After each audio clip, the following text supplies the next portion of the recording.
In 1969, Baltimore was shaken by the sudden disappearance of a young nun, Sister Cathy Cesnik. She was only 26 years old, a teacher at Archbishop Keough High School, deeply loved by her students. On November 7th, she went out shopping for an engagement gift for her sister, but she never returned home. Her car was later found parked near her apartment, the keys still inside.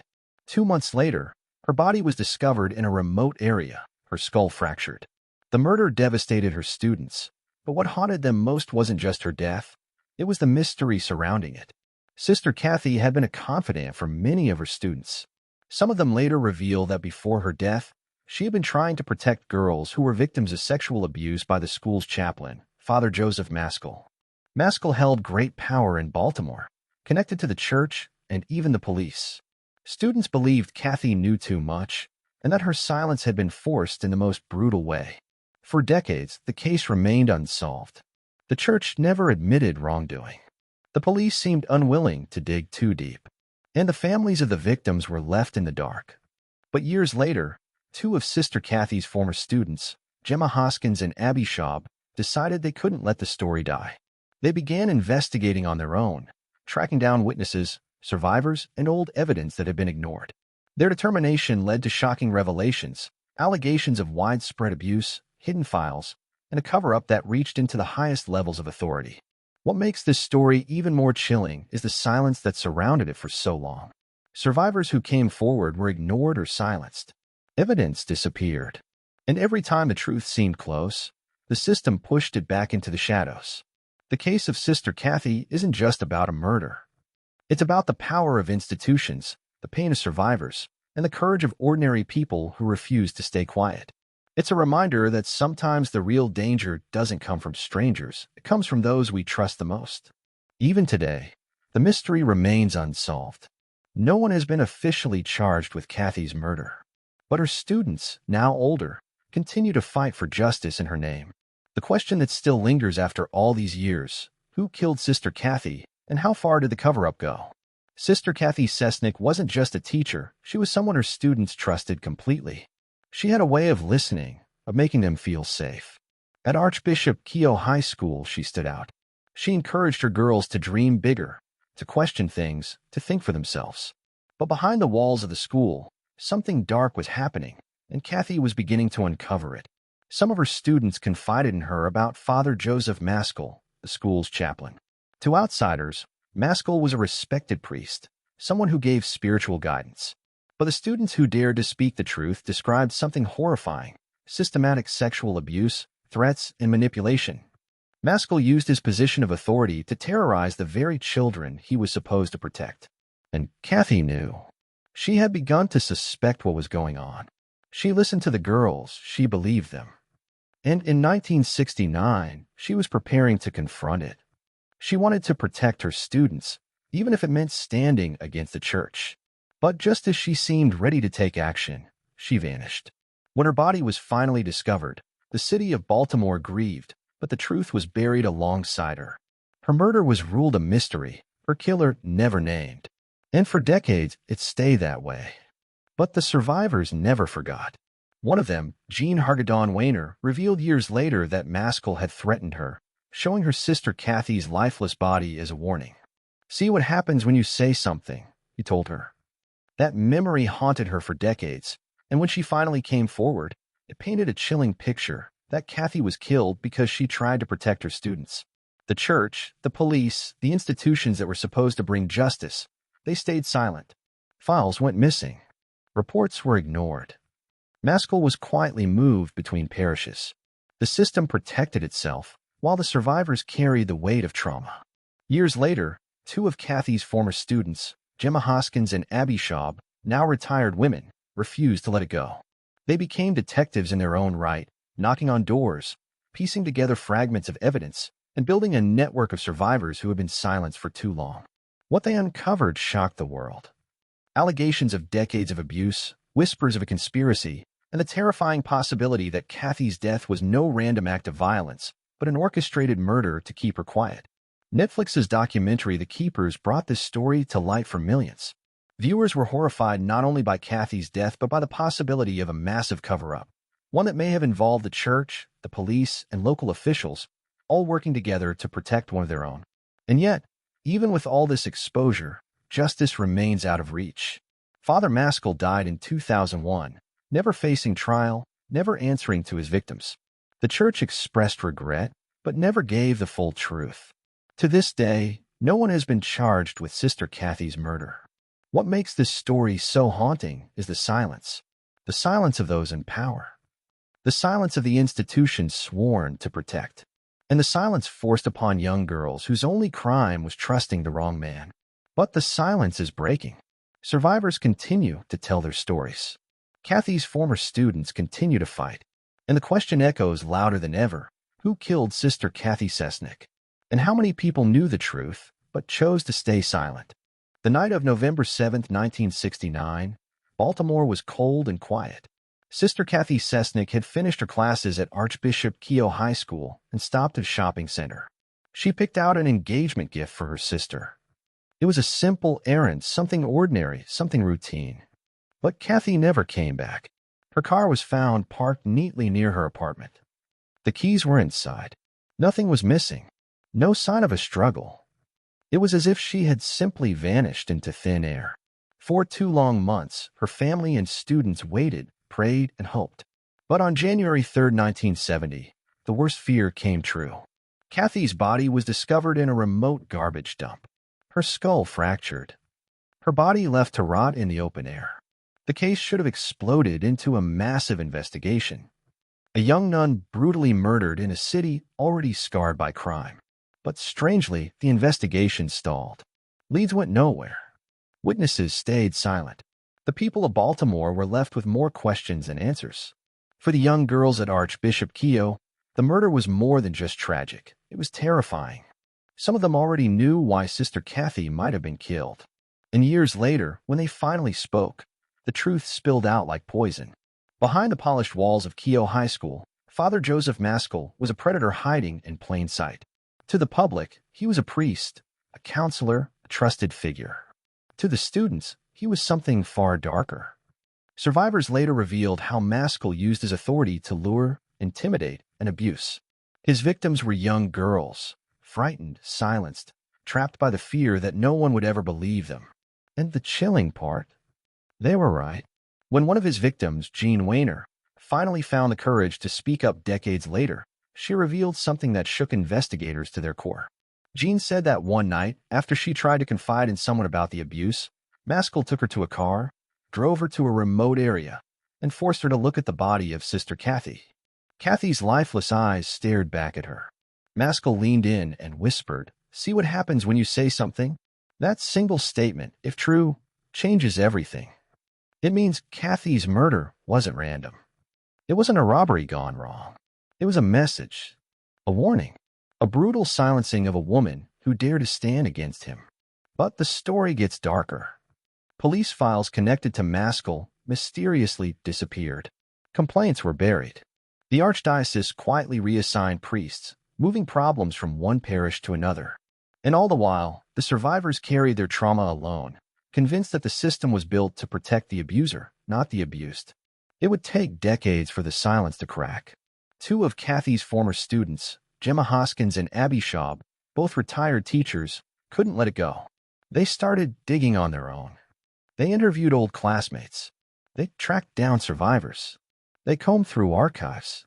Piece by piece, they built a picture of something far bigger than a single murder. And what they uncovered became the heart of the Netflix documentary The Keepers. The documentary shocked the world. It exposed not only Maskell's alleged abuse, but the possibility that the church and even the police were complicit in covering it up. Maskell himself denied everything until his death in 2001, but the survivors' stories painted a chillingly consistent picture. The abuse was real. The threats were real. And the murder of Sister Cathy may have been the ultimate cover-up. Even with international attention, the case remains officially unsolved. No one has been charged. Maskell went to his grave without facing justice. And every day, the survivors and Cathy's family are left with the same haunting questions. Who killed Sister Cathy Cesnik? How far did the cover-up reach? And how many people knew the truth, but chose silence instead of justice? This isn't just the story of a murder. It's the story of power, corruption, and betrayal. It's about how institutions designed to protect can instead destroy. And it's about how one woman, a teacher, a nun, a friend, may have lost her life simply because she believed her students deserved to be safe. And so the mystery remains. The keepers of this story are not just the survivors, not just the investigators, but all of us who refuse to forget. Because until the truth comes out, until justice is finally served, Sister Cathy's voice will continue to echo in the shadows of Baltimore, whispering the same question we're all still asking. Who killed Sister Cathy Cesnik and why? When Sister Cathy was laid to rest in January of 1970, her students stood in the freezing cold, watching as her coffin was lowered into the ground. They were teenagers, barely old enough to understand death, and yet what they carried with them was more than grief. It was fear. A fear that whispered to them, she died because she knew too much. But back then, no one dared to say those words out loud. For decades, the official story was simple. A young nun murdered. No suspects. Case closed. But under the surface, in quiet conversations between survivors, in memories too painful to share, the truth never stopped bubbling. And when it finally came out, it exposed one of the darkest scandals in the Catholic Church. Jean Weiner, known in court documents as Jane Doe, was one of the first to break the silence. In the 1990s, she revealed that Father Maskell had groomed and abused her for years. But her testimony went beyond the abuse. She told investigators about the night he showed her Cathy's body, lifeless and cold, as a warning. Jean's words weren't just allegations, they were a chilling accusation that tied Maskell directly to the murder. Other survivors echoed her stories. They spoke about being taken to Maskell's office, where he would drug them, assault them, and even bring in police officers and other men to join in. Maskell allegedly told the girls that if they ever spoke out, no one would believe them, because he had friends in high places. And disturbingly, it seemed like he was right. When survivors tried to come forward, the archdiocese dismissed their claims. Police files vanished. Key evidence was never logged. At times, it felt as though Maskell was untouchable. The very people sworn to protect the community, the police, the courts, the church, were instead protecting him. But then came two women who refused to let the past die. Gemma Hoskins and Abby Schaub were once Cathy's students. Decades later, they returned to the case not as scared schoolgirls, but as determined investigators. What started as a Facebook group turned into an independent investigation, uncovering connections the authorities had ignored for years. They interviewed classmates, tracked down old police officers, dug through court records, and forced the case back into the public eye. Their persistence caught the attention of Netflix, which turned the story into The Keepers. Millions of viewers were introduced to the decades of silence, the stories of abuse, and the haunting mystery of Cathy's death. And suddenly, the world was asking the same question her students had been asking since 1969. Who killed Sister Cathy? Some theories point directly to Father Maskell. That Cathy knew too much, and Maskell, afraid she would expose him, had her silenced. But Maskell wasn't acting alone. Survivors claim he had allies in the police, men who also preyed on the students. If true, it would explain why the investigation stalled, why files disappeared, and why Maskell was never charged. Others believe the church orchestrated a cover-up at the highest level, moving priests from one parish to another, silencing complaints, and protecting its reputation at all costs. Cathy's death, in this view, wasn't just a tragedy. It was a message. No one goes against the institution. And yet, despite all of this, no one has ever been arrested for Cathy's murder. Father Maskell died in 2001, buried with the full rights of the church, never facing a jury, never answering to his victims. What makes this story so haunting is the unfinished business, the open wound that refuses to heal. Survivors are still alive, still telling their stories, still demanding justice. Cathy's family still grieves without answers, and investigators still circle the same unanswered questions. Why was Cathy killed? Who ordered it? And how many people knew the truth, but chose to stay silent? The story of the Keepers is more than a true crime mystery. It's a reminder of how power protects itself, how institutions can fail the vulnerable, and how one woman, who simply tried to protect her students, paid the ultimate price. And perhaps the most chilling thought of all is this. Somewhere out there, someone knows exactly what happened to Sister Cathy Cesnik. They have carried that secret for over 50 years. And until they speak, Cathy's voice will remain in the shadows, demanding justice that has yet to come. The year is 1969. The world is changing. The civil rights movement is alive. The Vietnam War rages on. And in Baltimore, Maryland, a quiet Catholic high school is about to become the center of one of the darkest mysteries in American history. At Archbishop Keough High School, students loved Sister Cathy Cesnik. She wasn't just another nun in black and white robes. She was vibrant. She wrote poetry. She played guitar. She encouraged her students to question authority, to think critically, to chase their dreams. Cathy was the kind of teacher who stayed with you long after class was over. But Cathy also noticed things. Strange things.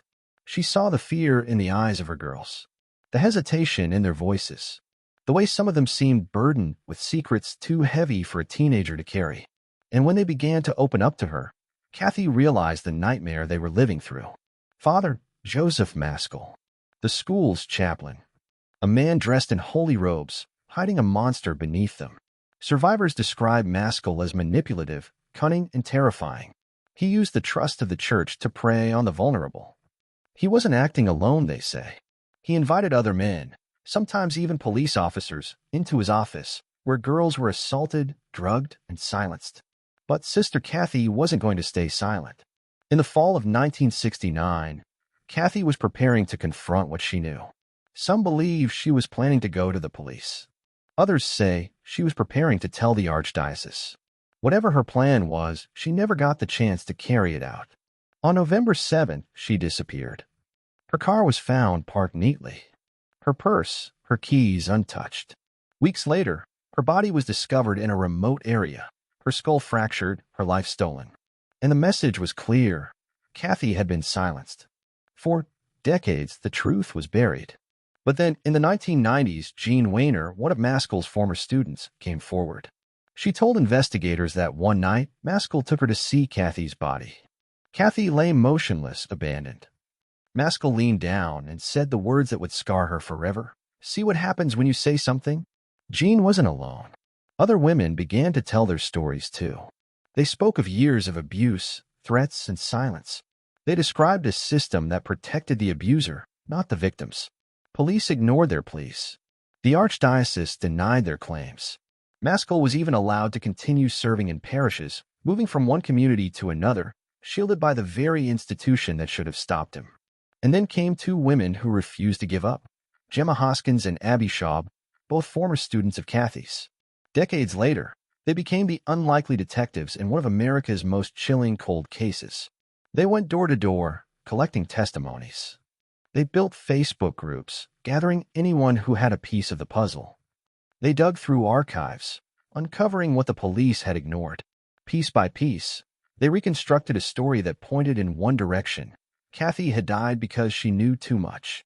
When Netflix released The Keepers in 2017, the world finally saw what Baltimore had tried to forget. Millions watched in shock as survivors told their stories on camera. Viewers learned about Maskell, about the allegations of cover-ups, and about the haunting possibility that Cathy's murder was not just a crime, but a conspiracy. And yet, despite the documentary, despite the survivors, despite the mounting evidence, no one has ever been charged. Maskell died in 2001, never facing justice. Investigators exhumed his body years later for DNA testing, but the results were inconclusive. The police claimed there wasn't enough evidence to pursue charges against anyone else. But survivors and investigators believe otherwise. They believe someone somewhere knows exactly what happened. Files have gone missing. Evidence has been destroyed. But secrets don't stay buried forever. One of the most chilling discoveries came years after Maskell's death. Hidden in a cemetery where he once served, investigators found boxes buried deep in the ground. Inside were medical records, counseling notes, files that should never have been outside official hands. Documents Maskell had kept, locked away, hidden until the day he died. Were these files proof of a wider network of abuse? Were they leverage Maskell used to keep himself protected? And did they hold clues about Cathy's murder? We may never know. What we do know is this: Sister Cathy was not just a victim. She was a protector. She was a woman who believed her students deserved better. And that may have been the very reason she was silenced. But Cathy's story didn't end in 1969. It lives on in the voices of the women she tried to protect. It lives on in the determination of Gemma and Abby, who refused to let the case die. And it lives on in the millions of people around the world who, after watching The Keepers, demanded answers. The question remains, who killed Sister Cathy Cesnik? Was it Maskell? Was it the men who protected him? Was it a conspiracy that reached into the highest levels of the church and law enforcement? Perhaps one day the truth will come out. But until then, her story serves as a haunting reminder. A reminder of what happens when institutions protect predators instead of children. A reminder of the cost of silence. And a reminder that even in death, Sister Cathy's voice still echoes, demanding justice. Because Cathy isn't just a victim. She's a keeper of truth. And that truth is still waiting to be told. Sister Cathy Cesnik's murder remains unsolved, but her story is far from forgotten. Her courage, her dedication, and her fight to protect her students continue to inspire those who seek the truth. The case may be decades old, but the questions remain. Who killed Sister Cathy? Who knew the truth, and why did they stay silent? Until the answers are found, the survivors carry her legacy, and we are reminded that justice is a fight worth continuing. If you were moved by this story, leave your thoughts in the comments, share this video to keep her story alive, and don't forget to subscribe for more true crime mysteries that the world try to hide.